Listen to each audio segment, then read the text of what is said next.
اگر اس کو کوئی شک ہے یا وہ اللہ کی ذات کے وجود کا ہی انکاری ہے یا اللہ کے ساتھ کسی کو شریک ٹھہراتا ہے، تو یہ سب اس آیت کے ضمن میں آتا ہے کہ یہ اللہ رب العزت کی ذات کے بارے میں جھگڑتے ہیں، لیکن ان کے پاس علم نہیں ہے، انہیں اللہ تعالیٰ دنیا و آخرت میں رسوا کر دیں گے۔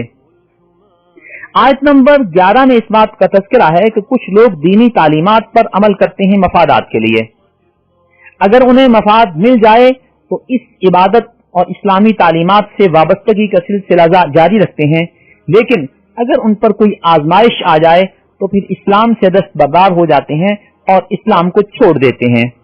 اللہ فرماتے ہیں کہ یہ لوگ اسلام کو حق سمجھ کر قبول نہیں کرتے بلکہ مفادات کے لیے اسلام قبول کرتے ہیں، اور جب وہ مفادات ختم ہوتے ہیں تو اسلام کو چھوڑ دیتے ہیں۔ ایسے لوگ دنیا میں بھی نقصان اٹھا رہے ہیں اور آخرت میں بھی نقصان اٹھانے والوں میں سے ہوں گے۔ آیت نمبر 12 میں اس بات کا تذکرہ ہے کہ مشرک ایسے لوگوں کو اور ایسی چیزوں کو اللہ کا شریک ٹھہراتا ہے جو نہ تو اسے نفع پہنچا سکتے ہیں نہ اسے نقصان پہنچا سکتے ہیں۔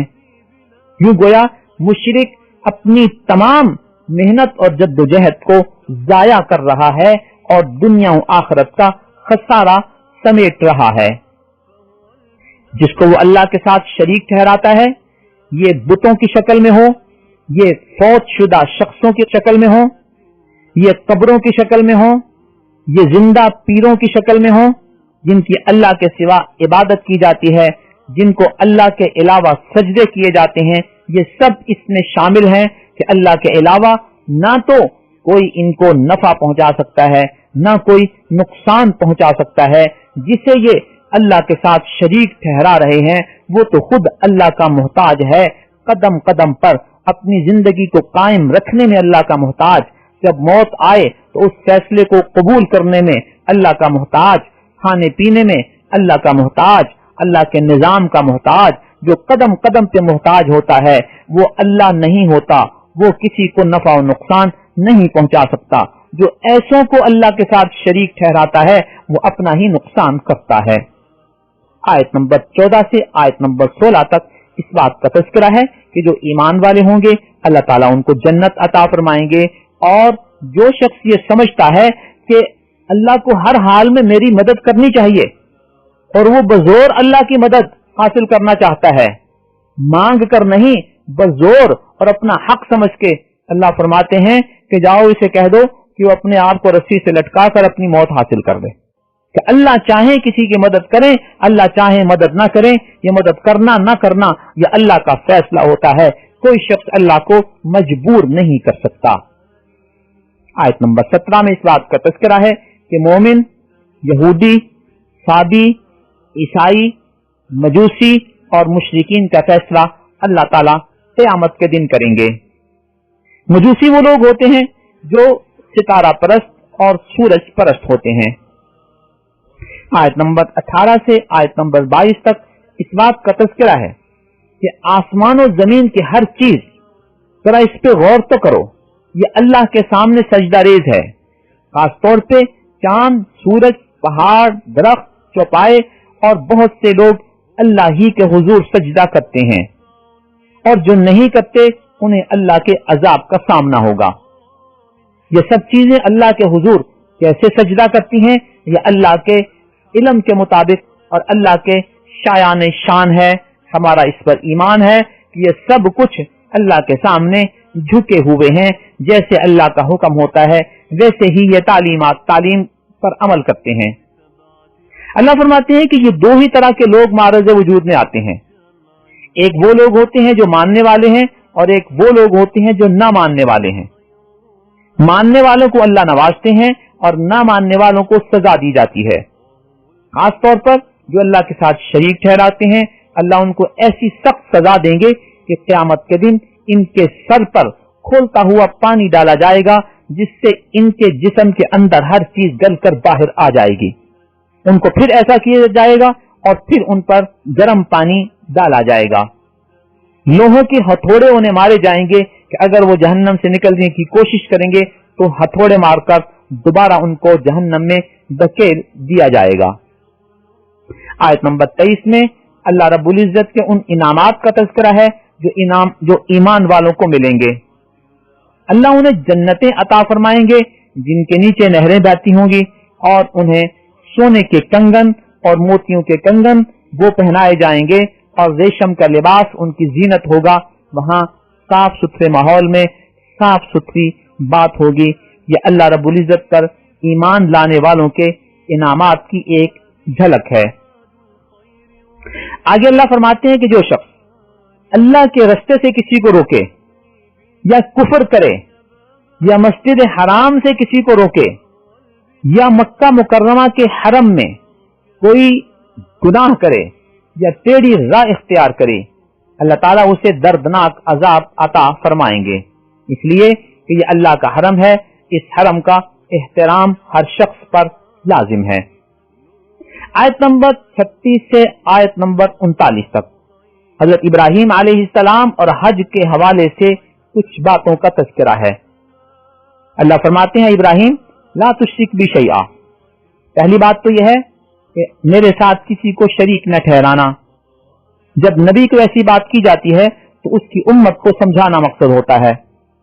وَطَهِّرْ بَيْتِيَ لِلطَّائِفِينَ وَالْقَائِمِينَ وَالرُّكَّعِ السُّجُودِ، اور میرے گھر کو صاف ستھرا منظم کر لو طواف کرنے والوں کے لیے، کھڑے ہو کر عبادت کرنے والوں کے لیے، رکوع اور سجدے میں رہ کر عبادت کرنے والوں کے لیے اس گھر کو نظم و ضبط کے ساتھ تیار کر لو۔ وَأَذِّنْ فِي النَّاسِ بِالْحَجِّ، اور لوگوں میں حج کا اعلان کر دو۔ احادیث شریفہ میں اس آیت کی تفسیر میں یہ بات آتی ہے۔ ابراہیم علیہ السلام نے عرض کیا، اے اللہ میری آواز کہاں تک پہنچے گی؟ اللہ نے ارشاد فرمایا کہ آپ آواز لگائیں، اس کو پہنچانا ہمارے ذمے ہے، کیونکہ یہاں الفاظ ہیں وَأَذِّنْ فِي النَّاسِ، تمام لوگوں میں حج کا اعلان کر دو۔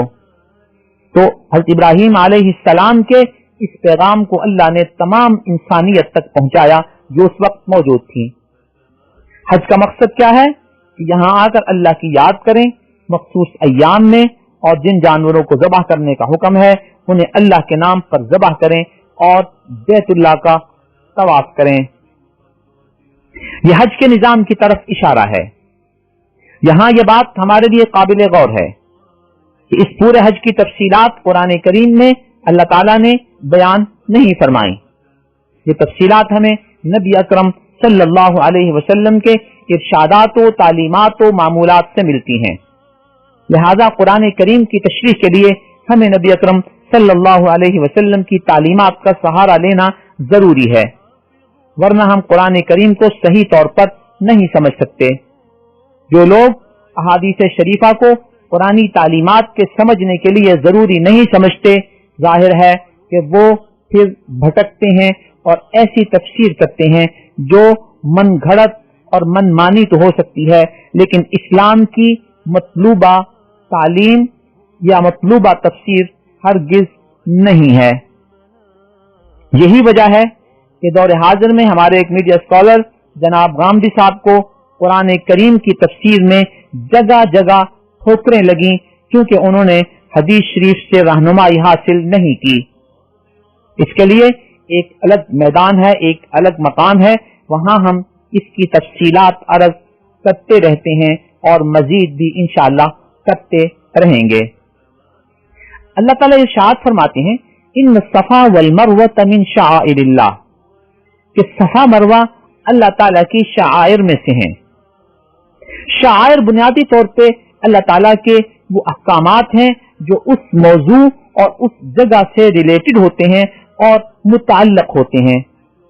جب کسی جگہ کو شعیرہ یا شعائر کہا جائے تو اس کا مطلب یہ ہوتا ہے کہ اس جگہ سے متعلق جو اللہ رب العزت کے احکامات ہیں ان کو پورا کیا جائے۔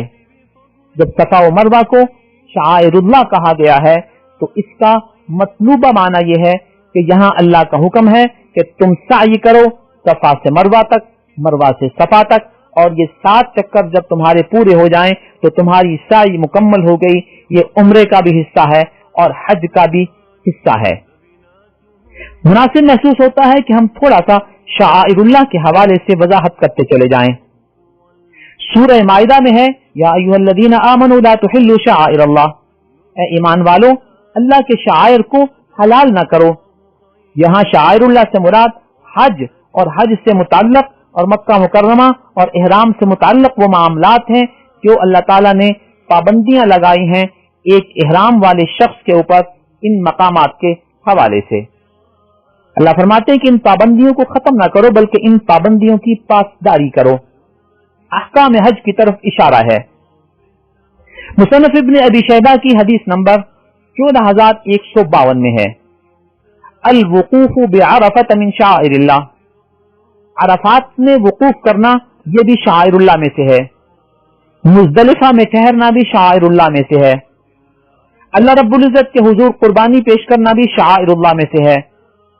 اپنے بال منڈانا اور کٹانا یہ بھی شعائر اللہ میں سے ہے۔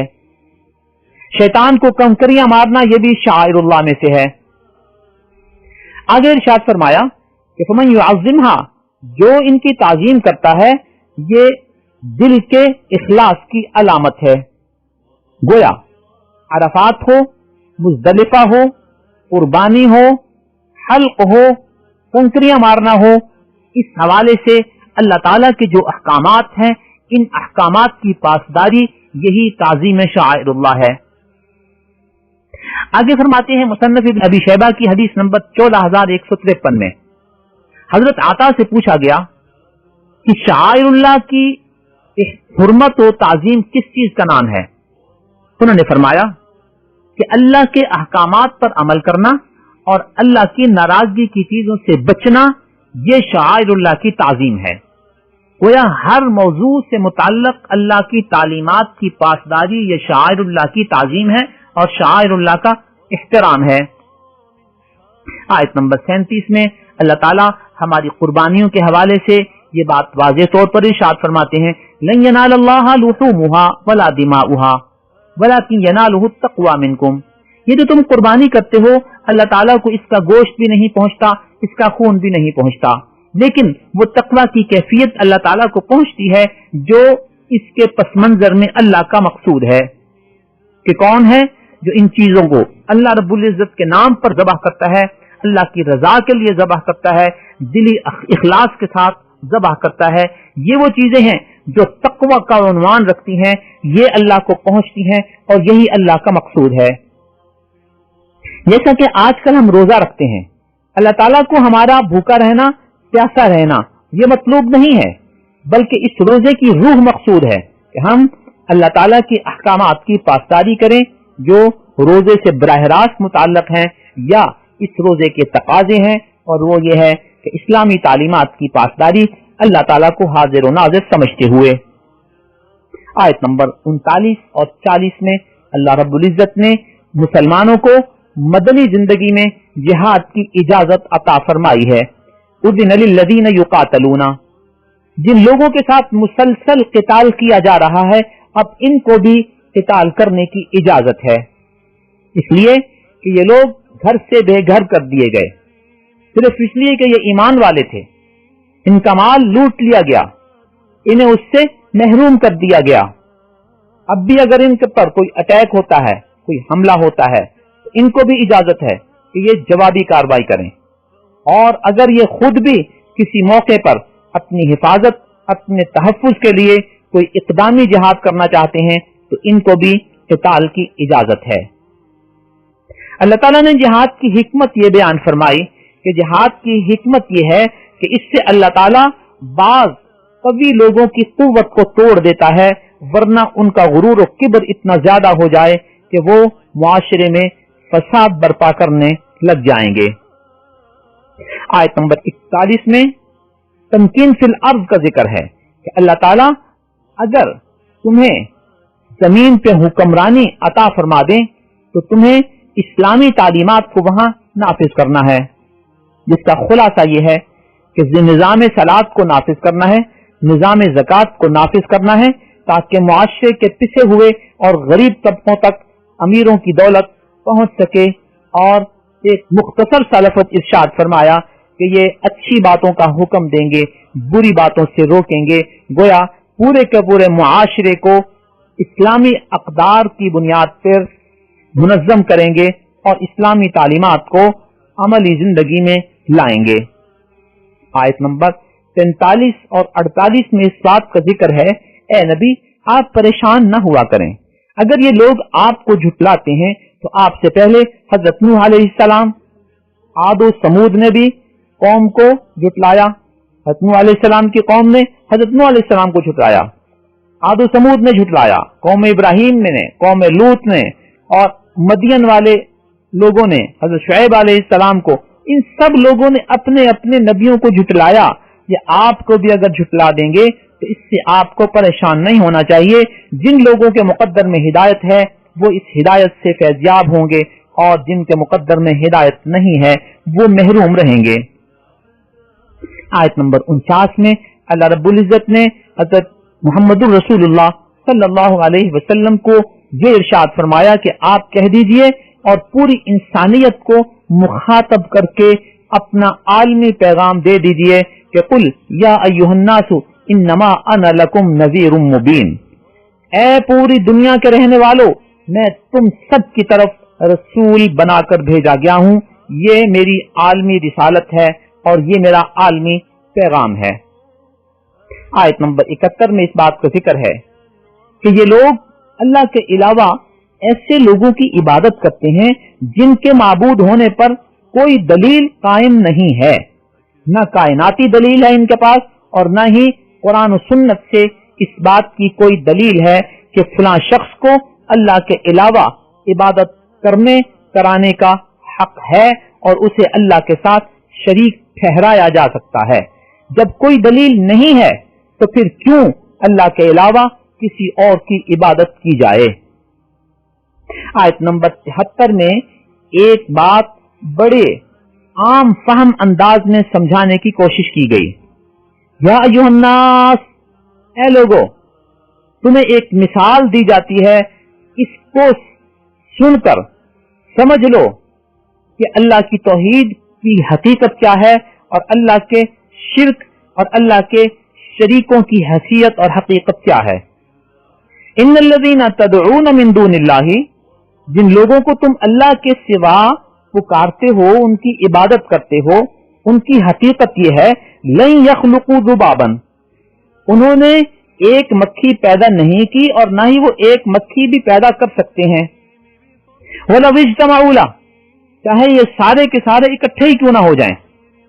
اب آپ حالات بالکل بڑے سنجیدگی کے ساتھ غور کیجئے کہ اللہ کے علاوہ جتنے معبودوں کی عبادت کی جاتی ہے، کیا وہ اس بات پر قادر ہیں کہ ایک مکھی بھی مل کر پیدا کر سکیں؟ اگر وہ ایک مکھی بھی پیدا نہیں کر سکتے تو اللہ نے یہ سارے کا سارا کائنات کا نظام پیدا کر کے ہمیں دکھا دیا، ہم اپنی آنکھوں سے اسے دیکھ رہے ہیں، تو پھر ہمیں صرف اللہ ہی کی عبادت کرنی چاہیے، اور جس نے مکھی بھی پیدا نہیں کی، جو مکھی بھی پیدا نہیں کر سکتا، اسے اللہ کے ساتھ ہرگز شریک نہیں کرنا چاہیے۔ جو کرتا ہے وہ بہت بڑی غلط فہمی میں مبتلا ہے۔ آگے اللہ تعالیٰ مزید بات سمجھاتے ہیں، وَإِن يَسْلُبْهُمُ الذُّبَابُ شَيْئًا لَا يَسْتَنقِذُوهُ مِنْهُ، اگر مکھی ان کے کھانے پہ بیٹھ کے ایک ذرے کو اٹھا کر لے جائے تو یہ اس ذرے کو مکھی سے چھین بھی نہیں سکتے۔ ان کے چھیننے سے پہلے وہ مکھی اس ذرے کو کہاں پھینک دے گی، وہ مکھی اس ذرے کو کھا جائے گی، اور نہ بھی ہو تو یہ اس ذرے کو مکھی سے چھیننے کی بھی طاقت نہیں رکھتے۔ ضعف الطالب والمطلوب، طالب بھی کمزور ہے، مطلوب بھی کمزور ہے۔ تو یہ سب کی وہ حقیقت اور حیثیت ہے جو اللہ رب العزت نے اس آیت میں بڑے عام فہم انداز میں ہمیں اور سب کو سمجھا دی ہے، اور پوری انسانیت کو مخاطب کر کے بتا دیا گیا ہے کہ جو اس کائنات کا خالق ہے وہی عبادت کے لائق ہے، اور جس نے ایک مکھی بھی پیدا نہیں کی اور پیدا نہیں کر سکتے، وہ عبادت کے لائق ہرگز نہیں ہیں، اور ان کو اللہ کے ساتھ شریک ٹھہرانا یہ اپنی ہی غلطی ہے، اپنی ہی غلط فہمی ہے، اپنا ہی نقصان ہے، وہ ان کے نفع نقصان کے مالک نہیں ہیں۔ اللہ رب العزت ہمیں توحید پر قائم رکھے، ہمیں شرک سے بچائے، اور قرآنی تعلیمات کو سیکھنے، سمجھنے قرآن کریم کو پڑھنے اور اس پر عمل کرنے، اس کی طرف دعوت دینے کی توفیق عطا فرمائے، آمین ثم آمین۔ وآخر دعوانا ان الحمد للہ رب العالمین۔ نظروا لطيبة ونور طه يسطعون